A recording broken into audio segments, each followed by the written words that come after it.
tilapia. Hi doggy. Ay, tapang eh. Pinati nga lang eh. Yo.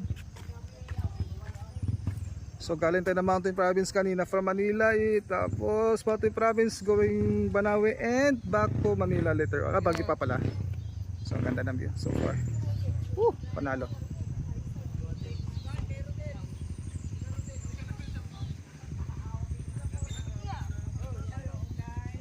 Yung mga tropa. So medyo halfway pa, malapas, sabi dun sa way is 8 kilometers away going to Banawe.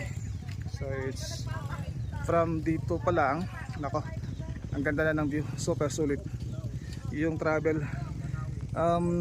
Regarding doon sa daan, maganda siya kasi sementado and walang rough road so far at may mga signages, yes. Kaya kung may service kayo van video, bring it on. Inita na. Ito yung sea of flowers. Wow. Oh. Wow. Hindi tayo makulog Oh. dito. Baka bumigay 360. Oh. Nandito pa rin kasama natin si Hi! vlogger Ma'am Shi. Yan o, super ganda dito guys. Grabe oh.